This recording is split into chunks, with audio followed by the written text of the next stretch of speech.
So I'm here at Spirit Tree Wellness in Hamilton, and this is an amazing place. It's a salt cave with all kinds of herbal tinctures, classes, and there's a room for massage and energy healing. And through here is the actual salt cave. Can you tell me a little bit about the salt? Sure. And how you started this? Why did you actually decide to open this? Well, after being really sick with Lyme disease for about 35 years, I just started feeling better after having some alternative therapies done. And I had said to one of my girlfriends one day, I said, I'm going to open a salt cave. And she said, just do it. So I ordered the first 9,000 pounds of salt, came from Pakistan. And the walls are all salt. The walls are all salt. I built the room with my bare hands, with my girlfriends. You did? Yeah. There's over 17,000 pounds of salt in here now. Wow, it's incredible. Early on, I realized that my math was off by quite a bit, so we had to wait for a second shipment, which there's a blessing in that, though, because this salt cave is a little bit different than the traditional salt cave. They're running off a halo generator. What salt does, it naturally releases negative ions back into the atmosphere. And unfortunately now on a daily basis, we're exposing our bodies to more positive ions because we got the cell phones on us, if you work at a computer, even working indoors with indoor lighting, they're all releasing positive ions, and we breathe them in, we absorb them through our skin, and they damage our body, they damage our cells. So we want to be in a more natural negative ion environment. In nature, you're going to find them at the beach or behind a waterfall or after a rainstorm, and that's why you feel good in those places. So during my build out, I was lucky enough to meet a scientist engineer. He works for our government. He's responsible for all the air quality on the submarines, and when I told him what the salt was naturally doing, he invented me a generator that is pumping in a medical dose of negative ion therapy from the Himalayan salt back into this room. So when people come in, they get comfortable in the zero gravity chairs. I tuck them in, make them a cup of tea.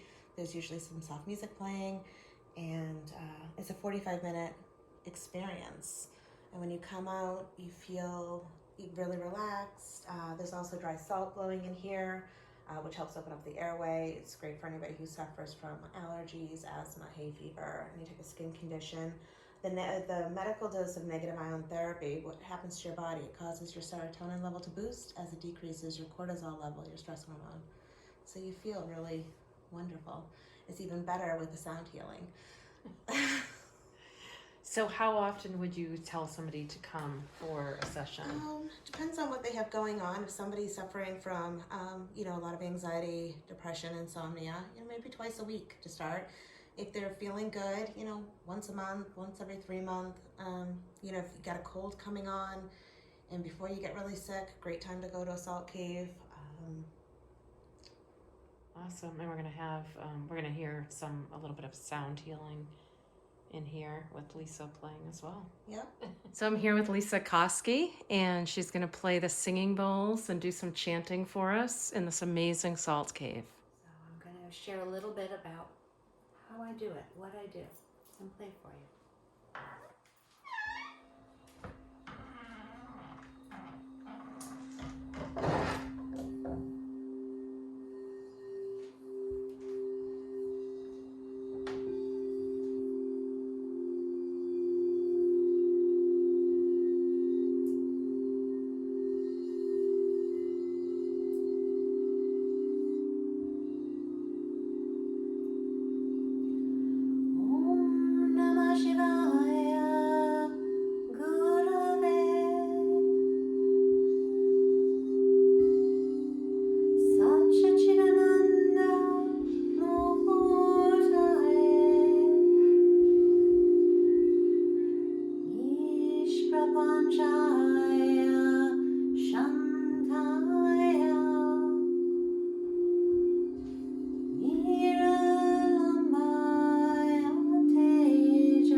So tell me about sound healing and what it is. do is I work with quartz crystal bowls and other instruments and create what I like to envision as a bath of sound that just washes over you and hopefully brings you to a place of contentment and calm and ease, but can also agitate and stir things up within you based on how the sound affects you.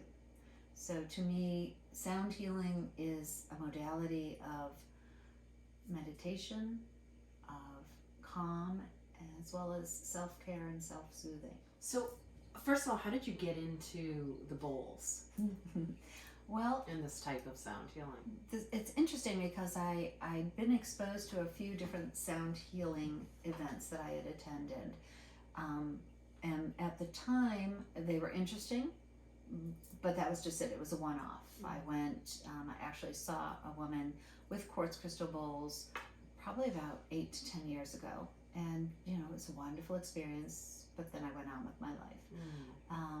Discovered a few other groups or people that offered sound healings and enjoyed them again as a self-healing tool for myself.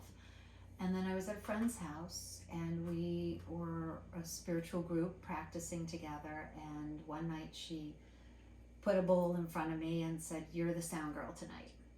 Wait, it was one of these bowls? It wasn't one of mine. It was Okay. one of, she had one bowl that was gifted to her. And so we're sitting in our circle and I'm waiting for the cue, and she gives me the signal and I take the mallet and I start to stroke the bowl, and it was an out-of-body experience for me. It was looking around at everybody to see if they were feeling and getting what I was getting. So it happened at a point in my life when there was a lot of transition happening, and I think I was just open to whatever was going to be coming and be channeled through me. So I went home that night. And what did you feel when you started playing the bowl? What was that feeling? It was an energetic running through me. I wasn't within myself. There was a oneness. It's people talk about their spiritual awakenings and happenings. For me, that was really, I think, a turning point of really feeling me. So it woke something within me.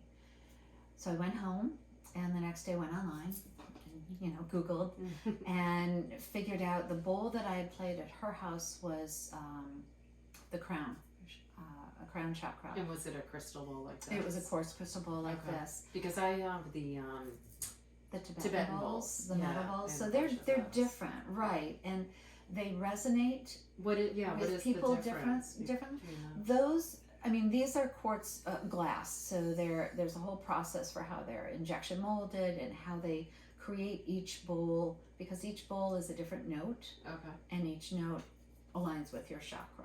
So that's a whole process I still am unfamiliar with. All I know is you get these nice bowls and different sizes as well. With the Tibetan bowls, it's usually a blend of 7 or so metals, and they're hammered, and intentions are set in them as well, and they as well will resonate and speak to you. And if you go into a store and there's half a dozen bowls there and you touch on each one of them, they all may sound beautiful, but there may be one that speaks directly to you. Right. And yeah, I love my heart chakra bowl. That's it. it. Just goes right through me. Yeah. So that feeling. Yeah. So when I was considering what should I get, root, heart, throat, crown, there's so all these notes. I figured I needed my root first. So my delving into sound healing, it wasn't thinking anything beyond me sitting in my room playing my own bowl. So I had that, and then I had discovered also an ocean drum, which is 2-sided with their skins with ball bearings inside, and when you don't bang it, you move it like you're swaying in the ocean, and it sounds like waves. So I had that, and then I acquired Kawski chimes, which are little bamboo chimes about the size of this microphone, with a crystal hanging in it and a chime. And unlike a a rain stick where the tines go this way and the beads fall through it. These go vertical. And you can get the 7 sounds that the tines make, or you can go back and forth and get 2 notes.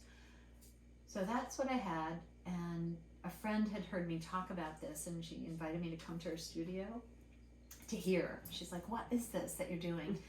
And I sat there, and in 5 minutes, just one bowl, stroking it, tapping it, my ocean drum, and she said, okay, you can't, this is beyond you. You have to share this.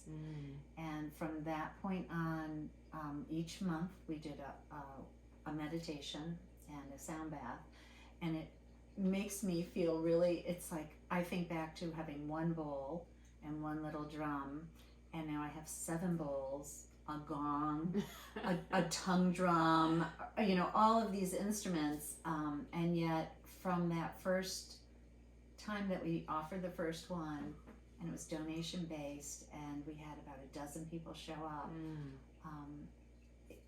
I knew there was something. And again, you know, it started for me. And as most healing, as you delve into the healing arts, it's for you, and then it goes you outward. get healed first, Right. and then you want to pass that along. So what do you see people experiencing? Do people must share? Do you have people share with you after the class, or I do. do you get, you know, a week later when they come back, do they tell you what they've experienced? A lot of different things. So afterwards I give a quiet moment if people do want to share or have questions about the instruments. Often that's the first thing that they'll be curious. I heard this sound, and they're trying to put that sound with an instrument, and usually I can discern from what they've sort of said which one it is, and then also inquire if that was harmonious or was it annoying. One woman said that the rain stick, you know, it reminded her of a waterfall, and it just brought back some good memories. So oftentimes these instruments can trigger a memory, even though they may never have heard. So just like music, like a certain song, Exactly. brings you back to a place. So they'll talk about that. Colors, I've often had people in each of these bowls, because it's aligned with your chakra, it's also aligned with the color. So what gets me all excited is when I was at one sound healing with several young healing practitioners, and one woman at the end got up and said, oh my God, this room was surrounded in green. I kept seeing green and green. And I said, I was wailing on that heart bowl for a lot. It felt like you guys needed that. So that just reaffirmed that she had no idea what I was playing, what bowls, but she saw that. You know, I think when I asked myself, well, why am I doing this? You know, or at first I would say, why am I chosen? It just feels so wonderful. So do you feel like this is your calling? I think so. Yeah, I've had my interior design. I'm an interior designer by education and experience for many years, and as this modality came into my life, and I've been offering sound healings for the last 3.5 years, it really it caused not a disconnect, but a confusion when this began. And like, you know, that this is what you're supposed to be doing instead of the interior or why am I drawn to this when this is what I know, this is what I do, and this do you is like how people doing know the me. interior design? Oh, I love doing that. That's there, but it was sort of, I didn't know how to balance the two, and so there was almost like another awakening of, you've had your design business, it's successful, it's income, you have wonderful clients, it's sustaining itself. Allow yourself to let that be and just delve into this. And so it was almost like I had to talk myself into saying, this is okay to be passionate about this. And just because you haven't been educated in it and years of experience doesn't mean you can't do it. And I think, you know, for me, the proven path has been over the course of the last 3 years, how this has grown for me personally, but also the amount of places that I offer it at, and that people are calling me to come in and do it at their studios, at their homes, you know, for events and things. So that's validation, if you will. Sure. That's So needed. that was what I was going to ask you too. So do you mostly do this like in yoga studios or places like that, or but you said people have you in their home now? So that was Wow. the sort of blending of the interior design with the sound. Oh, that's kind of cool. I Yeah. figured, I do a lot of kitchen and bath renovations and living rooms and such, and I can put that bottle of champagne in the fridge at the end, but why not have a sound bath? Yeah. So I've been able to, for several clients, go into their space. I have one awesome client. She and her mother moved from their home in Hamilton, and I designed a new space for them in a 55 plus community. And before the moving trucks came, I set all my bowls up, and I actually posted a video on my page, but I just played, and the sounds going through the whole home was incredible. And then my client came. She's in her mid 50s. Her mom is 90. She's turning 94 next month. They came. As the furniture mover people are coming in, I'm still playing my bowls. She's laying on her sofa at this point. The movers are going, what is going on? And she was in heaven. It was just, so that was a very different experience, but really touched my heart that I could do that. I just recently was down in Brookline at a Montessori preschool, demonstrating for 3 and 4 year olds, doing sound that's for really them. cool. So Did they love it? They were fascinated, and the goal hopefully now is maybe on a monthly or every other month coming in and doing not a whole, and for them it was a half-hour session, but doing like a 15-minute session on breath work, on finding that point in your body where you can maybe feel your heartbeat, feel the rhythm of it, and know that you can do this. Now, are they like crystals? Does it freak you out when people touch them? Like I'm doing? I know you can't see, but I'm like ready to grab it. Most people have been very I can hear them too as we're talking. Yeah. They're picking up this. Most people are very respectful. I've had a few people that feel it's their right, or I don't know what it is. I would never do it, so it's very uncomfortable for me to even think about it, but feel very comfortable after a session. It's only happened a few times to come up and strike it, and these are me. It's not they're mine. They're my instrument, and they're a part of me. So I consider them all sacred. I bless them. I thank them each time I use them. Do you have to clear them like a crystal? I use my Palo Santo, I sage. I often will, depending on the event space as well, before and used after. the white pomander? I'll have to show you. The Orosoma. Oh my God. You put 1 drop on a crystal, clears it. You can put 1 drop on an antique, clears the energy. It would be perfect for these because they're so big. That would be awesome. Yeah, I'll show that would you. be awesome. It's incredible. Because it's almost like I don't want to say they're my children, but each at the like end my I'll say crystals, thank you for, because without them I wouldn't be doing this. And so there definitely is a connection, a protection.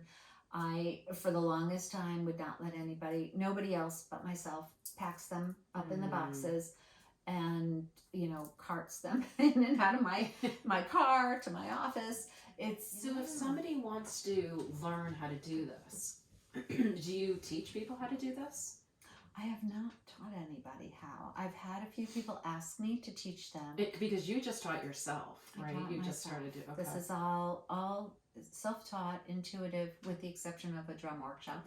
And at this point, I've realized also that this is a gift, and that I may be able to teach you how to do it, but at the same time, you have to bring your essence into it. And it is an instrument, and most people can be taught instruments, but I think for me at least it's a different realm. I don't know how to describe it, and I think of it as like intuitive guidance. It's just flowing through you. Right. Like you just listen to that guidance and the music comes through you. Right. And I wouldn't be able to, if we sat here, I could show you how to stroke the bowl, how to strike it. If you know your notes, you can put it together. But other than that, it's exactly it, because when I'm in the moment, playing something, it might all of a sudden guide me to do something else. So I think, I don't feel comfortable teaching. The only people I felt comfortable teaching were my children. Sometimes you don't have to have a teacher. You will find teachers, or they will find you, and it's almost like you could just start. I think that's what I would recommend to people, is to, if they feel called to it or they like how it sounds, I wasn't going to say you could borrow one from a friend. You really should purchase one. How much are these bowls? How much do they cost? Are they outrageous? The quartz crystal bowls, the frosted ones, average about $250 and up, depending on the size. There are alchemy bowls and clear bowls, and those escalate. A bowl could be $800 and up. So it can be an expensive, I don't want to say hobby. It can be an expensive direction to go. I think also, they make cases to carry them in. I actually keep them in all their original boxes with the styrofoam. A couple of them, I brought my smaller ones today, but I have larger ones that I can nest with lots of bubble wrap. But again, if I'm going up and down a stair or I'm the one carrying it, because if I drop it, I'll be mad at me, right. not the nice, kind person that's helping me. Right. But they, and they can chip. And actually, I am on my second heart bowl. And the first one I had at an event, and I was packing up, and somehow it didn't break, but a crack happened in it. And I keep that at my office, and I put some super glue in it, but the timing of it was when my heart was being broken. Really? So, honest to God, you cannot plan these things, and I got a new one. The original one, still in my how I hear it sounds, that was the true sound. But and what are these three that you have here? These that I have my, this is the D, so this is sacral, G, throat, and A, my third eye. I think you need to play the throat for my... Yeah. This poor woman. Yeah, can you play them a little? I can play them just to give people an idea. And we're not sure how this resonates coming through on the audio, but it's not just a single note that you're hearing also. There's a lot of subtleties that are happening in there. And these are new mallets that I got. They're a silicone dip. When I started, they're like a suede mallet. So the thing that bothered me was to start up sound. You have to go around, as you can see. It doesn't just start right away. And so you'd hear this brushing sound, which some people like. I really didn't care for it. I wanted to hear the note a lot sooner. So when I discovered these, this became the mallet that I use. So the beauty of them is a single note or bowl, or calling to each other. That's what I always think that. I love that first one. That one. This, Yeah. and this sounds beautiful. D with the A.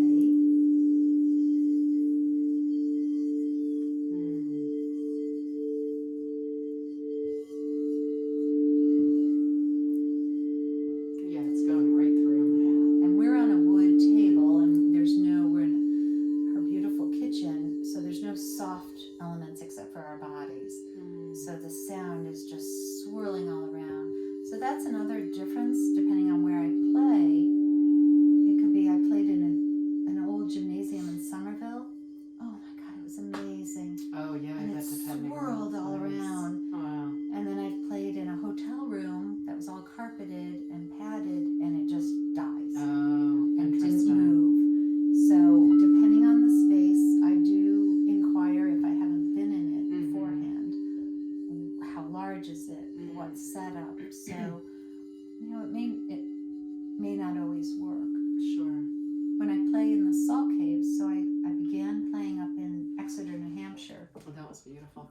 Thank you. Trying to work on our throat. I know. At at Soleil's Salt Cave. That's in Exeter, New Hampshire. Daryl has created this beautiful 2 salt caves, actually 2 rooms, and in his I've been to that one. the one It's up there beautiful. with the Yeah. granular on the ground. And so I was very fortunate for a year to be going up there and playing my bowls.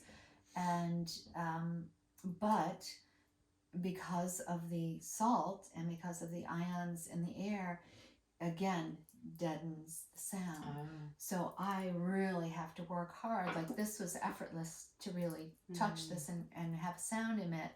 In the salt cave, it absorbs a lot of the sound. So I have to play a little harder. Now I'm like I had shared earlier, I'm at Spirit Tree Wellness in Hamilton, and what Jen has created, she has the salt bricks on the walls, but she kept a wood floor and a wood ceiling. So it gives me a little bit more nuance with the sound. That must be in that amazing, space. seeing you play in front of the salt. Can you give your information so if people do want to get in touch with you to come to a class or to invite you to come to a gallery? Or... Oh, sure. I totally left all my brochures in the car. Well, my name is Lisa Kawski, Kawski, and you can connect with me on Facebook. My Facebook page for my sound is Sound Healing for the Soul. The band that Kampa and I are in is called Nada Brahma, Nada, new word B-R. Oh, now I can't. You know when you see it in front of you all the time? Yeah. Brahma, I don't know. Brahma. Kirtan, we have a page for that. We also have a Facebook page for North Shore Community Kirtan.